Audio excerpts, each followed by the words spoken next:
ప్రకృతి సృష్టించిన ఒక మహా విపత్తులో మాతృప్రేమకు నిదర్శనంగా నిలిచి ఒక కన్నీటి గాథ ప్రపంచవ్యాప్తంగా అందరి హృదయాలను కలిచివేస్తోంది.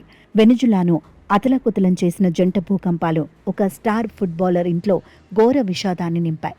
తన ఏడాది వయసున్న కన్న కూతుర్ని ప్రాణాలతో కాపాడుకోవడం కోసం ఒక తల్లి మృత్యువుకు ఎదురెళ్లే శిథిలాల కింద నలిగి చనిపోయింది. కన్నపేగును కాపాడుకునే క్రమంలో తన తనువు చాలించి మాతృప్రేమ ఎంత గొప్పదో ప్రపంచానికి మరోసారి చాటి చెప్పింది. తన భార్య మరణించిన విషయాన్ని, ఆమె వీరత్వాన్ని గుర్తు చేసుకుంటూ ఆ ఫుట్బాలర్ ఇన్స్టాగ్రామ్లో పెట్టిన ఎమోషనల్ పోస్ట్ ప్రస్తుతం సోషల్ మీడియాలో ప్రతి ఒక్కరిని కంటతడి పెట్టిస్తోంది. వెనిజులా దేశానికి చెందిన ప్రసిద్ధ ఫుట్బాలర్ హెక్టర్ బెలో మార్టియో ప్రస్తుతం లా గ్వాయర్ క్లబ్ తరపున ఆడుతున్నాడు. అయితే జూన్ 24న ఆ దేశంలో సంభవించిన జంట భూకంపాల దాటికి పెద్ద పెద్ద స్కై స్క్రాపర్లో భారీ భవనాలు క్షణాల వ్యవధిలోనే కుప్పకూలి నేలమట్టమయ్యాయి. భూకంపం సంభవించిన ఆ ఘోర సమయంలో హెక్టర్ బెల్లో భార్య ఆండ్రియా తన ఏడాది కూతురు అలానాతో కలిసి ఇంట్లోనే ఉంది. భూమి విపరీతంగా కంపించి వారుంటున్న భవనం ఒక్కసారిగా కూలిపోతుండటంతో ఆండ్రియాకు ఏం చేయాలో పాలుపోలేదు.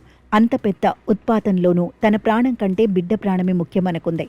పైనుంచి దూసుకొస్తున్న కాంక్రీట్ పెంకులు, మృత్యు శకలాలు పాపపై పడకుండా తన శరీరాన్ని ఒక కవచంలా అడ్డుపెట్టింది.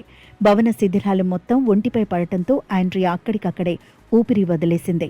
కానీ ఆమె అనుకున్నట్లే తన ప్రాణాలను పణంగా పెట్టి పొత్తిళ్లలోని కూతుర్ని సురక్షితంగా కాపాడుకుంది.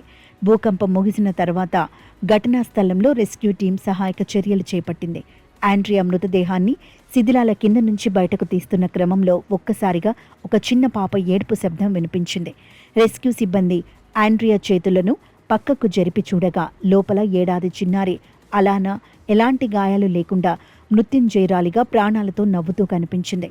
ఈ విషయాన్ని తెలుసుకుని పరుగున వచ్చిన హెక్టరో బెల్లో బిడ్డను కాపాడి శవమై పడి ఉన్న భార్యను చూసి కన్నీరు మున్నీరుగా విలపించాడు. భార్య మృతదేహాన్ని హత్తుకొని ఏడ్చిన హెక్టర్ బెల్లో ఇన్స్టాగ్రామ్లో అత్యంత బాధాకరమైన పోస్ట్ పెట్టాడు. తన భార్య తన ప్రాణాలకు తెగించి కాపాడిన బిడ్డను కంటికి రెప్పలా చూసుకుంటానని, ఆమె పెద్దయ్యాక తను చేసిన వీరోచిత త్యాగాన్ని ప్రతిక్షణం వివరిస్తానంటూ రాసుకొచ్చాడు. కాగా వెనుజులాలో సంభవించిన ఈ జంట భూకంపాల వల్ల ఇప్పటి వరకు మరణించిన వారి సంఖ్య అధికారికంగా 1500 దాటిపోయింది. ఇంకా కనీసం 70,000 మంది ప్రజలు గల్లంతైనట్లు ప్రభుత్వం ప్రకటించింది.